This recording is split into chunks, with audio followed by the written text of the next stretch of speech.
बात करने वाले लोगों से मत मिलो, व्यर्थ के बकवाद करने वाले लोगों की तरफ मत देखो, ये क्या कह रहे हैं, क्या बोल रहे हैं।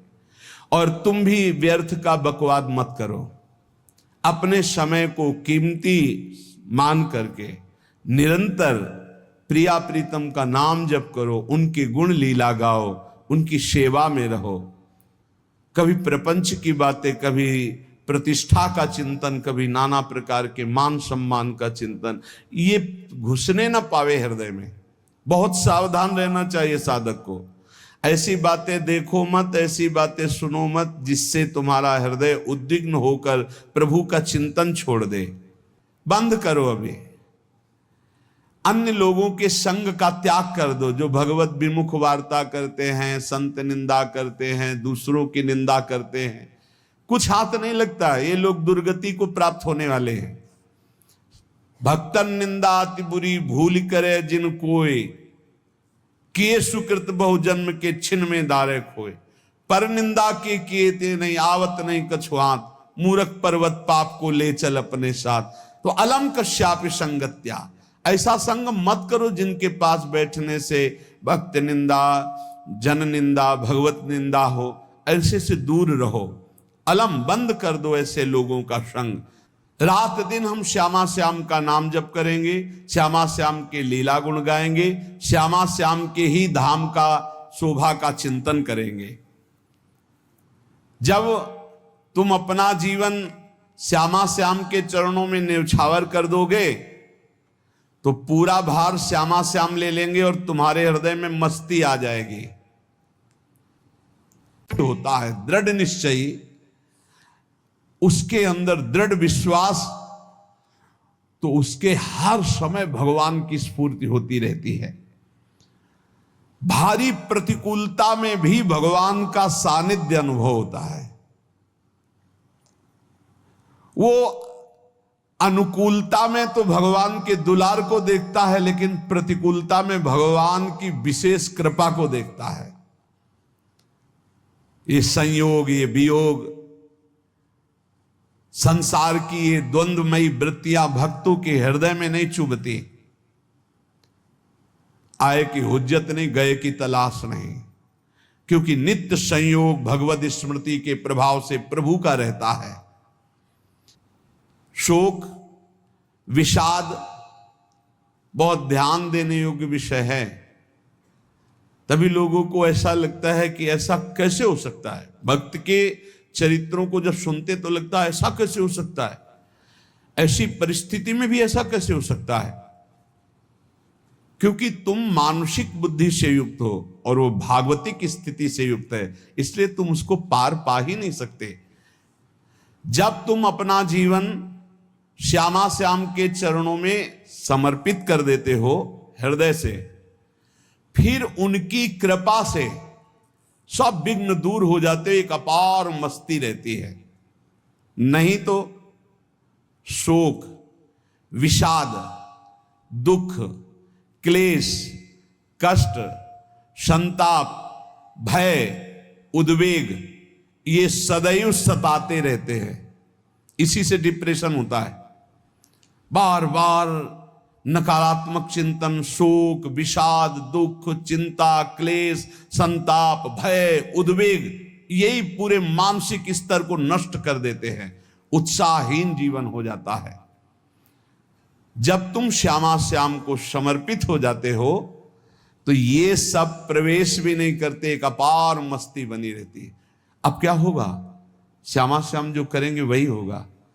श्यामा श्याम पता नहीं कैसा करे, नहीं, वो सदैव मंगल भवन है, वो जो करते महामंगल होता है। यह निश्चय उपासक के हृदय में आ जाना चाहिए। इसलिए अपना सारा मन, सारी बुद्धि, सारा जीवन, प्रत्येक श्वास प्रभु को अर्पण कर दो। फिर देखो तुम निहाल हो जाओगे। दुख, शोक, विषाद, क्लेश, कष्ट, संताप, भय, उद्वेग, ये उसी को व्यापते हैं जिसने अपने जीवन को प्रभु के चरणों में अर्पित नहीं किया।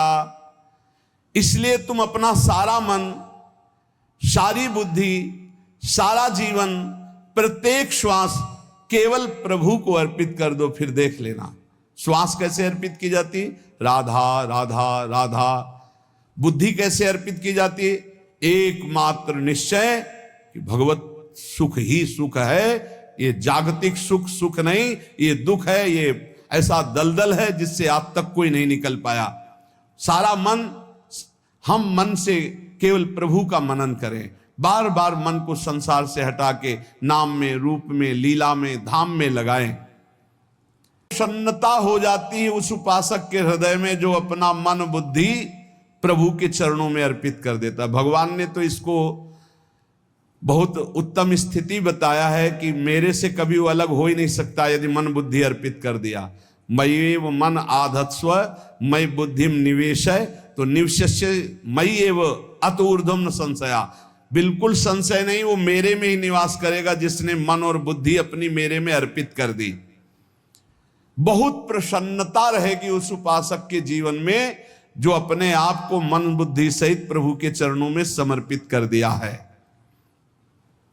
भगवान का आश्रय लेने वाले की पहचान है हर परिस्थिति में प्रसन्न रहना। देखो आप भगवद आश्रित हो कि नहीं, देखो अनुकूल परिस्थिति में तो सब प्रसन्न रहना, लेकिन प्रतिकूल परिस्थिति में प्रसन्न रहना ये भगवान के भक्तों का लक्षण है। हर परिस्थिति में प्रसन्न रहना ये भगवान के भक्तों का लक्षण है। आनंदगन भगवान का आश्रय मिलते ही आनंद छा जाता है हृदय में। उनके पास आनंद का अभाव होता ही नहीं है।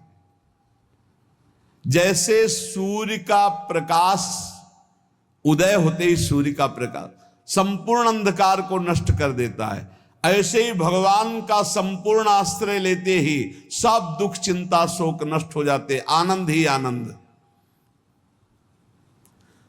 तुम भगवान के मंगलमय रूप को नहीं जानते हो, पर उनके मंगलमय भाव को, विधान को मानना शुरू कर दो। जो भी होता है मंगलमय होता है। हमने जीवन में देखा है, अगर इधर कोई बहुत बड़ा सुख दिया तो देर नहीं लगेगी, 24 घंटे नहीं व्यतीत होंगे और ऐसे दुख दे देंगे, जिससे दोनों का समान भाव रख करके ना दुख में तुम भूलो प्रभु को, ना सुख में फूलो, सीधे भगवत मार्ग में चल। पूरे जीवन की बात देखा है, भगवान के मंगल विधान में सदा सर्वदा सुख ही सुख है, इस बात को मान के प्रसन्न हो जाओ।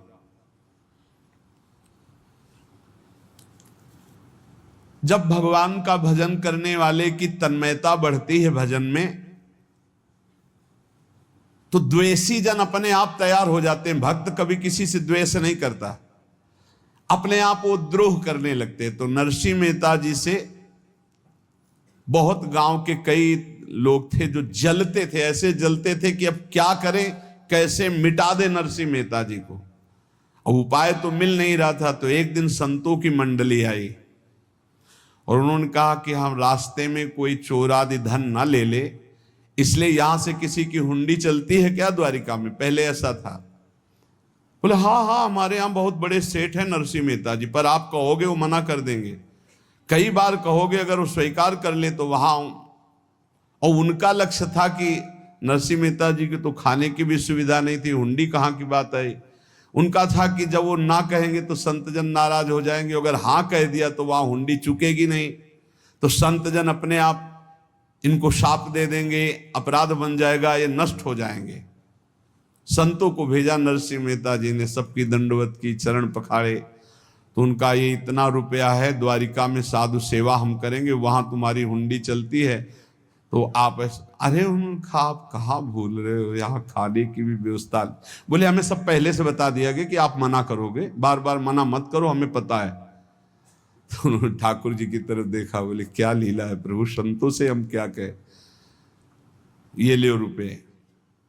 उस समय स्वर्ण की मोहरें चलती थी, बेच के बाजार से खूब उन संतों को पवाया, उन्हीं संतों की सेवा की। और उनका अपने सेठ का नाम तो बताओ जहां हमें जाके हुंडी मिलेगी। सेठ सावल सा सेठ। संत जन गए वहां, पूछा कि नरसिंह मेहता जी का जिन सेठ से परिचय, उनका नाम सावल शाह सेठ, उनकी गद्दी कहाँ है? तो जो कुछ भक्त थे वो द्वारिकाधीश की तरफ संकेत करते कि वही हैं। बोले नहीं नहीं, वो सेठ है, उनकी गद्दी चलती। पूरी बाजार में कहीं कोई। अब संत जन एकांत में होकर के बहुत विचलित हुए, क्या हमारे साथ धोखा हुआ? नरसिंह मेहता जैसा संत क्या धोखेबाज हो सकता है? देखो, संशय तो बहुत विचित्र होता है, बड़े बड़ों को संशय हो जाता है। जब भगवती सती जी को संशय हो गया, राम जी को, हे खग हे मृग हे मधुकर श्रेणी, ऐसा पूछते हुए कि सच्चिदानंद कैसे हो सकते, तो किसी को हो सकता है, क्योंकि वो बुद्धि की अधिष्ठात्री देवी है। जो ही उनके मन में ऐसा आया कि क्या हमारे साथ धोखा हो रहा है, इतने में ही देखा जय हो सावल शाह सेठ की। वो कहा सावल शाह सेठ? तो देखा बढ़िया मुनीम जी उनके साथ, सेठ बस्ता लिए हुए मुनीम जी, सरकार इधर से चलो। तो उनका सावल शाह सेठ आपका नाम है? संतों ने कहा। बोले हाँ। बोले नरसिंह जी? हाँ। बोले आपकी हुंडी आ गई है। हुंडी एक कागज में लिखा कि ये हमारे सेठ जी को दे देना। वैसे लोग मुझे माखन चोर कहते, कोई कुछ कहता, लेकिन आपने सेठ बना दिया। जब आपने सेठ बना ही दिया तो आप कभी परवाह मत करना तुम।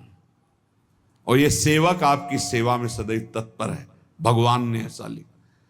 जो भगवद आश्रित है, एक बार ये चलता रहता है, जो संत जन होते हैं उनके विरोधी अपने आप बन जाते हैं, किसी से कोई मतलब नहीं, अपने आप विरोधी बन जाते हैं।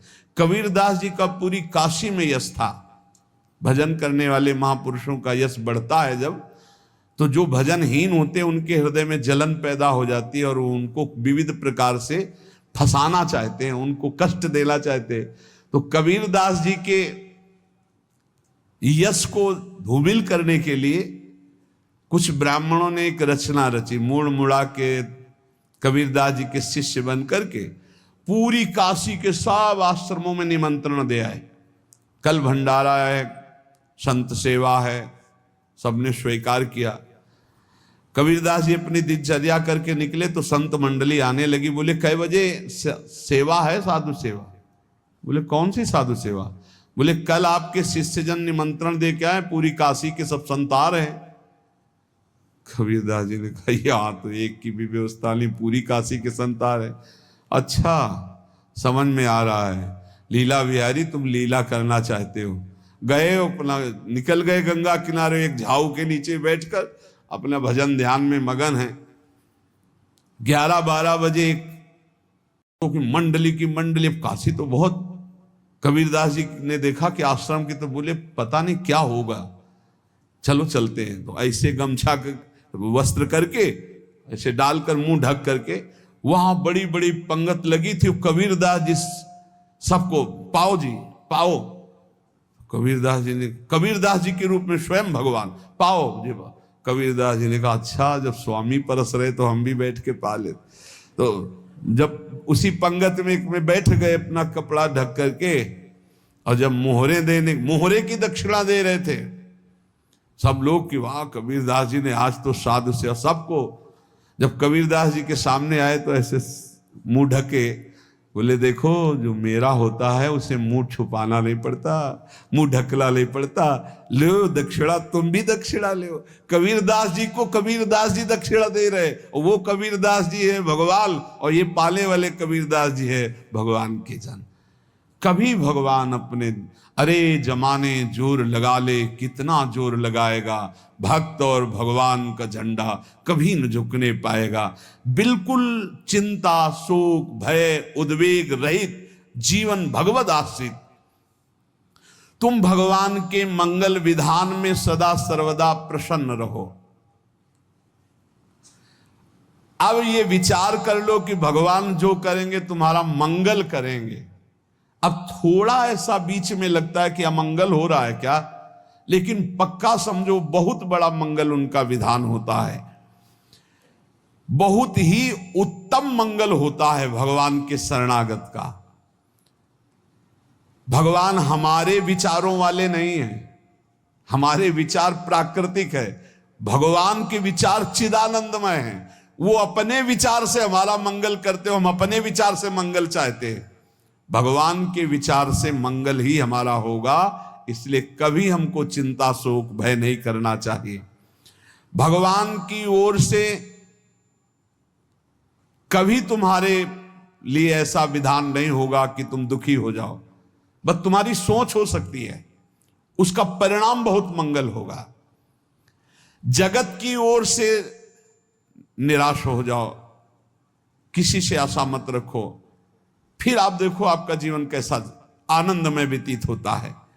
ये जो जगत की आशा है यही दुख प्रदान करती, सच्ची जगत की आशा ही दुख प्रदान करती है। अगर जगत से कोई संबंध न रखा जाए और भगवत भाव में रहकर तो बहुत अच्छा जीवन चलेगा। अपने कर्तव्य का पालन करो, परिवार को भगवत स्वरूप मानकर पोषण करो, किसी से कोई संबंध मत रखो, कोई आशा मत रखो, यही अध्यात्म सिखाता है। अपने आप भगवत स्वरूप, सबका व्यवहार मंगलमय और आपका जीवन मंगलमय। अपने घर में ऐसे रहो जैसे किसी अतिथि के घर में रह जाता है, चलना है, यहां से जाना है। कौन रहता है अपने घर में अतिथि की भांति? भगवान का भक्त। जाना है यहां से, अपनी प्रिया प्रीतम के पास जाना। ये हमारा घर नहीं है, यहां तो हम समय व्यतीत कर रहे हैं, अपनी आयु व्यतीत कर रहे हैं भगवत आराधना करते हुए। हमें जाना है प्रिया प्रीतम के पास। वास्तविक घर भगवान का धाम है हमारा, वास्तविक घर वाले प्रभु हैं हमारे। नित्य सच्चिदानंद भगवान के चरणों में अपने चित्त को समर्पित करता रहता है, उसको यह अनुभव होने लगता है कि बड़ी कृपा है हमारे ऊपर, भगवान की बड़ी कृपा है हमारे ऊपर। सर्वसमर्थ परम सुहृद भगवान ऐसे भक्त के ऊपर हर समय वरद हस्त रखे रहते हैं। ये केवल प्रवचन नहीं, सच्ची बात मानिए। ऐसे भगवान का वरद हस्त हर समय रहता है। जब भगवान की छत्र छाया में भक्त अपने को देखता है तो आसपास घोर विपत्तियों का भी समुदाय हो तो भी वो आनंद में मगन रहता है। हर हालत में आनंदित रहना ये भक्त का स्वभाव है। भगवान ऐसे भक्तों को प्यार करते हैं जैसे कछुआ अपने अंडे को बाहर रख आवे और रात दिन उसका चिंतन करे। जब भक्त भगवान को समर्पित होता है तो भगवान रात दिन उसकी ऐसे चिंतन सुरक्षा करते हैं। अभय ये दैवी संपदा का पहला गुण है। ये भगवान के शरणागत पर जागृत हो जाता है, वो भयभीत नहीं होता, किसी भी उससे भयभीत नहीं होता। यही डरपि हरिवंश हित, जिनो भ्रमय गुण सलिल पर। इस डर से डरते रहना चाहिए कहीं गुण रूपी पानी में फिसल न जाए, नहीं तो गलती हो सकती है। साधक सावधान रहे। ये अभय दैवी संपदा का सबसे बड़ा गुण है। जो भयहारी भगवान की शरण में आ जाता है तो उसके अंदर ये अभय प्रकट हो जाता है। अगर कहीं तुम्हें एकांत में भय लग रहा है, एक आदमी तो एकांतिक में आए थे, वो कह रहे थे कि हमें हर समय भय लगा रहता कि कोई हमारे पीछे है, अंधेरा तो लगता कोई खड़ा है, मैं जीना मुश्किल हो गया, ऐसा भय। देखो ये मन कैसा है, भगवान से विमुख होने पर कैसे डरवाता है। वो कह रहे हैं हर समय मुझे डर लगा रहता है, कोई सामने खड़ा है, कोई पीछे खड़ा है, ऐसा भय लगने लगता है। और जब भगवान की शरण में आ जाते हैं तो ये अभय स्थिति हृदय में जागृत हो जाती है। कोई भी भय आसपास आ ही नहीं सकता, यहां तक कि नरक का भी भय खत्म हो जाता है जो भगवान की शरण में है। महापापी भी पुण्यात्मा महान भक्तों के समान वो उत्तम गति को प्राप्त हो जाता है जो भगवान की शरण में हो जाता है। पर ये जो भोगों का आश्रय लिए हुए हैं, मनमानी आचरण कर रहे हैं, ये कभी उस अभय को जान ही नहीं सकते कोई अभय पद है क्या। इनको तो कदम कदम पर शोक, भय और दुख की प्राप्ति होगी, कोई बचा नहीं सकता जो भोगों में लगे हैं, मनमानी आचरण कर रहे हैं। अगर निर्भय होना चाहते हो, परम सुखी होना चाहते हो, तो भगवान के शरणागत हो जाओ। सारे जगत को अभय दान देने वाले भगवान हैं। भगवान का एक प्रण है, ममपन शरणागत भयहारी। जो मेरी शरण में आ गया उसके भय का मैं नाश कर देता हूं। कितनी बार आपने देखा होगा, ब्रेकआउट तो स्पॉट हो गया लेकिन ऑर्डर लगा बड़ी फ्रस्ट्रेशन है। इसलिए हमने साधना में अवस्था मन की मानी जाती है कि आप कितने अच्छे साधक हैं। यदि आपका मन भगवदाकार है, हर समय भगवत चिंतन चल रहा है, आपके स्वप्न भागवती का रहे हैं, आपके विचार भागवतिक हैं, तो आपकी अच्छी साधना हो रही। और यदि आपके स्वप्न गंदे आ रहे हैं, क्योंकि स्वप्न में मन का ही सारा खेल होता है, और आपकी चिंतन वृत्ति वासनात्मक चल रही, तो अभी साधना का प्रभाव मन पे नहीं पड़ा है। जिसका मन हर समय भगवत चिंतन करता रहता है, वो जीते जी जीवन मुक्त हो जाता अनुभव होता है। जैसे किसी ने कहा कि हमें कैसे पता चलेगा कि हमारा काम हो गया है, तो जैसे आप भोजन पा लेते हैं तो किसी दूसरे से गारंटी थोड़ी लेनी होती कि हम छक गए हैं क्या, आप जरा बताना हम छक गए हैं क्या। नहीं, अपने हृदय में आ जाता है कि अब मैं तृप्त हो गया।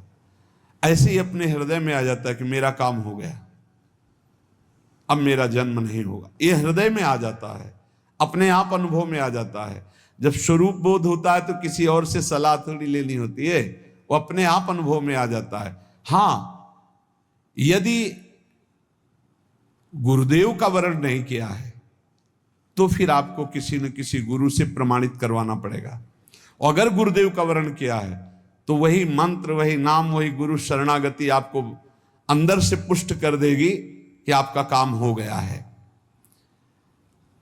विषय चिंतन करता हुआ मन विषय आसक्ति को प्राप्त होता है। विषय आसक्ति को प्राप्त हुआ मन बार बार जन्म मरण और नरक को प्राप्त होता है। बस ये विषय चिंतन हटाना ही प्रमुख कर्तव्य साधना का है। बार बार मन को विषयों से हटा करके प्रभु के नाम में लगाओ, प्रभु के रूप में लगाओ, प्रभु की लीला में लगाओ। जहां भगवान प्रकट होते हैं वहां परमानंद की बाढ़ आती है। पर ये ध्यान रखें, गुलाब का फूल कांटों में खिलता है, उसकी सुगंध लेनी, फूल लेना है तो कांटों से बचाकर। ऐसे ही जब आप भगवत चिंतन के लिए चलेंगे तो आपका चिंतन चुराने के लिए माया विविध नाटक करेगी, कांटे फैलाएगी। कोई तुम्हारी निंदा करेगा, कोई अपमान करेगा, कोई उपहास करेगा, तुम्हारी अव्यवस्था हो सकती है, तुम्हारी परिस्थिति बहुत भयावह हो सकती है। इन परिस्थितियों में भी भगवत चिंतन का तार ना टूटने पावे तो आगे गुलाब का फूल है। जैसे कांटे से बचाकर गुलाब का फूल लेते हैं और भगवद अर्पित करके सौरभ का सुख लेते हैं, ऐसे ही भगवान के प्रेमानंद का अनुभव करने के लिए संसार के कांटों से बचना होगा। और खिलेगा यही फूल संसार में ही, मनुष्य देह में, और योनियों में नहीं। भगवत प्राप्ति स्वर्ग में नहीं होगी, इसी मृत्यु लोक में होगी। पहले मन नहीं लगता भगवत चिंतन में, भगवत चिंतन जबरदस्ती करना पड़ता है। भगवत चिंतन जे ही प्रारंभ करोगे ते ही बहुत बाढ़ आ जाएगी पाप चिंतन की।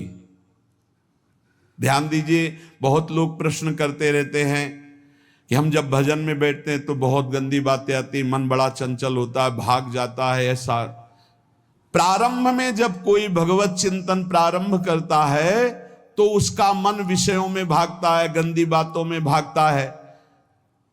अब लोग कहते पहले तो हमारा चिंतन बढ़िया होता था, अब चिंतन नहीं होता। तो कोई सिद्ध पुरुष थोड़ी हो गए, तुम्हें जबरदस्ती चिंतन करना होगा। जगत के प्राणी में जहां मन जाए तो इसमें भी भगवान, पदार्थ में मन जाए तो उसमें भी भगवान। जहां जहां मन जाए वहां वहां भगवान देखो, या मन को हटाकर नाम मंत्र में लगाओ। ऐसे भगवत स्मृति जागृत की जाती, बार बार प्रयास करना होता है। कई लोग ये प्रश्न करते हैं कि हमसे बड़े पाप हो गए तो क्या हमें भगवान की प्राप्ति हो जाएगी? तो यहां कह रहे हैं भगवान किसी के पूर्व जीवन को नहीं देखते हैं, वर्तमान के भजन को देखते हैं। पकड़ो इस बात को। अगर वर्तमान में आज आप सुधर गए हो, नाम जप कर रहे हो, तो आप भक्त हो। ये गीता जी में भगवान ने कहा, अपिचेत सुदुराचारो भजते माम अनन्य भाग साधुरेव समंतव्या सम्यक व्यवसिता। ऐसा बहुत दुराचारी पहले रहा है, बाद में उसके मन में आ गया कि भगवान के सिवा हमारा कोई कल्याण करने वाला नहीं, हमारा कोई नहीं। तो भगवान कहते हैं मैं उसे साधु ही मानता हूं, उसे साधु बना देता हूं। भगवान किसी के पूर्व जीवन को नहीं देखते। बहुत बढ़िया बात है। कल तक हम क्या करते रहे भगवान नहीं देखते, आज क्या कर रहे हो ये देखते हैं। यदि आज आप भजन में लग गए हो, अच्छे आचरण कर रहे हो, तो आपको भगवत प्राप्ति हो जाएगी। भगवान ये नहीं देखते कि पूर्व में पुण्यात्मा रहा है कि पापात्मा रहा है। भगवान वर्तमान में देखते कि मेरा भजन कर रहा है, बस इसी से कल्याण कर देते हैं। पकड़ो इस बात को, तो कभी प्रश्न नहीं उठेगा कि क्या हमको भी भगवत प्राप्ति हो सकती है क्या। हमारा मन यदि श्री भगवान को चाहने लगे तो श्री भगवान हमारे मन में ही आकर बस जाएंगे। भगवान की रूप माधुरी में मन डूबने लगेगा। यथार्थ सत्य, जो भगवान से थोड़ा भी प्यार करने लगे हैं, उनके हृदय में भगवान की उनकी भावना के अनुसार झलक आने लगी है। हृदय में प्रभु के आते ही अनंत जन्मों के संस्कारों का नाश हो जाता है। इसलिए तुम अपने पहले वाले घृणित जीवन को याद भी मत करो और उसको सोचकर जरा निराश भी मत हो। अमावस्या में घोर अंधकार रहता है, पर प्रातः काल में अंधकार नष्ट हो जाता है। ऐसे ही नाम का उच्चारण करते ही तुम्हारे जितने पाप अंधकार हो सब नष्ट हो जाएंगे। तुम चाहो कि एक क्षण भी प्रभु को ना भूलो। अब वर्तमान में ऐसी स्थिति बनाओ। जो प्रभु को नहीं भूलने की चाह करता है कि मुझे ऐसी स्थिति प्राप्त हो कि मैं कभी प्रभु को ना भूलूं, तो सच्ची मानो और कोई बात भगवान सुने ना सुने, ये बात जल्दी सुन लेते हैं। भजन की मांग करो तो बहुत जल्दी भगवान पूर्ण करते हो। भजन जिसका चलने लगा तो फिर लोकांतर के सारी रिद्धियां सिद्धियां सुख वैभव तो उसके चरणों में लौटते हैं। जब हम प्रभु से प्रभु का स्मरण न मांगकर भोग मांगते हैं, तभी हमारा भजन रुक जाता है, भजन नहीं चल पाता। यदि हम प्रभु से केवल भजन मांगे तो विश्वास करो ब्याज में सब हो जाएगा। मूल भजन तो आपका बचेगा ही, ब्याज में लोकांतर के भोग आपके चरणों में लुटते घूमेंगे। आप भजन करके तो देखो। अरे घिघियाने की जरूरत नहीं, किसी से मांगने की जरूरत नहीं, भजन करके देखो, सब ठीक हो जाएगा, सब अपने आप बन जाएगा। हम बहुत बड़ी भूल कर देते हैं कि थोड़ा भजन करके प्रभु से कुछ सांसारिक वस्तुएं, स्थितियां, परिस्थितियां बदलने की मांग कर लेते हैं, जिससे भजन छूट जाता है। प्रभु की स्मृति इतनी महान है कि जिन्होंने बैर भाव से प्रभु का स्मरण किया उनको भगवान की प्राप्ति हो गई। जैसे कंस आदि भगवान से बैर ही तो रखते थे, लेकिन भगवान की स्मृति रहती थी। स्मृति ने उनको भगवत प्राप्ति करा दी। स्मृति में महान सुख है, पर वो जब भक्ति रस से युक्त स्मृति होती तब माधुर्य रस, प्रेम रस का अनुभव होता है। कल्याण तो वैर भाव से स्मरण करने वालों को भी प्राप्त हो गया। यदि आप भक्त हो और ये चाहते हो कि आपकी भागवती की स्थिति बहुत जोर की हो, तो हम आपसे प्रार्थना करते हैं कि रोज प्रभु से एक ही बात मांगिए, मुझे अखंड स्मृति दीजिए। अर्जुन जी को पूरी गीता जी सुनने के बाद यही मिला, नष्टो मोहा स्मृति लब्ध्वा। स्मृति, आप हम पे ऐसी कृपा कर दो कि हमारे हृदय में किसी और व्यक्ति, वस्तु, स्थान की स्मृति न रह जाए, केवल आपकी स्मृति रह जाए।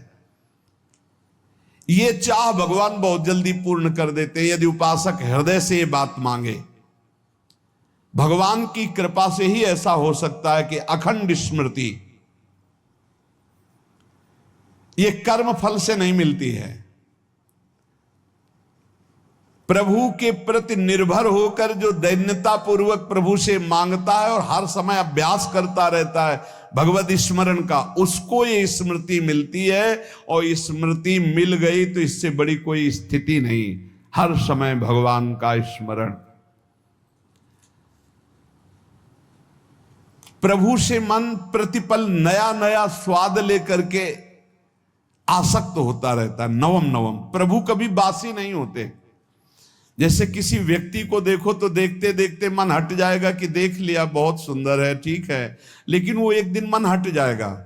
और प्रभु की सुंदरता नवम नवम है, प्रभु के नाम का स्वाद नवम नवम है, प्रभु की लीला का स्वाद नवम नवम है, प्रभु के धाम की शोभा नवम नवम है। जैसे आचार्य महाप्रभु हरिवंश चंद्र जी कहते, नयो नेह नवरंग नयो रस नवल श्याम वृषभानु किशोरी, नव पीतांबर नवल चूनरी, नई नई बूंदन भींजत गोरी, नव वृंदावन हरित मनोहर, नव चातक बोलत मोर मोरी, नव मुरली जो मल्हार नई गति, सब कुछ नया। तो नवम नवम प्रभु प्रतिपल नवम नवम प्रभु का रूप, प्रियाजू का नवम नवम, अबहीं और अबहीं और अबहीं और है। तो कहते हैं जब मन निरंतर स्मृति में डूबता है तो जब प्रभु की रूप माधुरी प्रकाशित होती तो ऐसी नवम नवम कि कभी ये नहीं होता कि रूप बासी हो गया। ये वही रूप है जो हमने अभी देखा था, नवम नवम।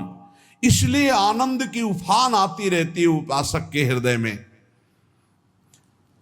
ऐसी प्रियता, ऐसा आनंद बिना भजन के नहीं अनुभव में आएगा।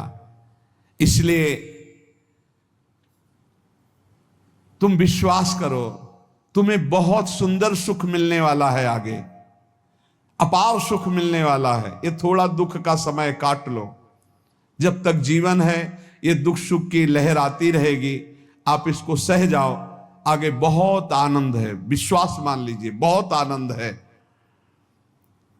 जो ये विश्वास कर लेता है वो प्रभु के मार्ग में चलकर प्रभु को प्राप्त कर लेता है। नहीं तो इतने रोड़े हैं कि आप ऊब जाओगे, बहुत रोड़े हैं। जो प्रभु के मार्ग में चलता है तो माया के बहुत से पार्षद अपना प्रभुत्व दिखाने उनके पास आते हैं, महिमा अपनी दिखाने, पर वो किसी वस्तु, स्थिति, अवस्था, प्राणी, पदार्थ का प्रभाव स्वीकार ही नहीं करता, क्योंकि भगवत स्मृति परायण है, भगवान की कृपा पर विश्वास है, इसलिए उसको कोई फंसा नहीं पाता।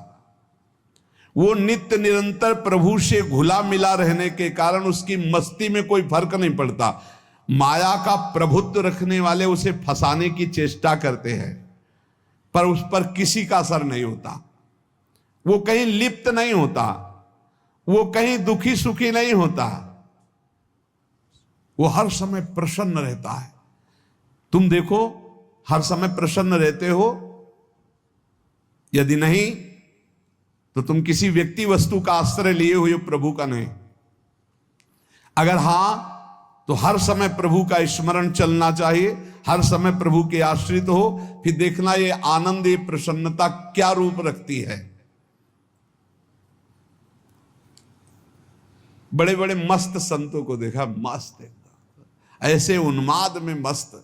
हे, उस सुख के लिए ललचाओ, कब तक जन्मते मरते रहोगे, कब तक बार बार दुख भोगते रहोगे, कब? बड़ा प्रपंच है ये।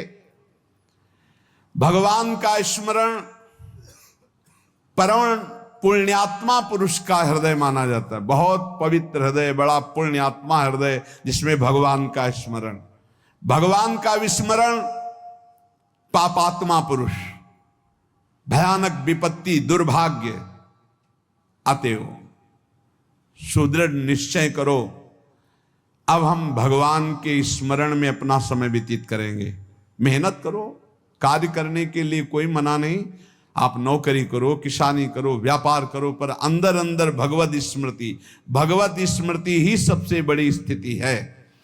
अब चाहे हम जीवित रहें, चाहे हमारे मरण जैसी विपत्ति आ जाए, चाहे सब हमसे हट जाए, चाहे सब हमको नमन करें, अब हम दृढ़ निश्चय करके केवल भगवान के स्मरण करते हुए इस संसार के बीच समय व्यतीत करेंगे।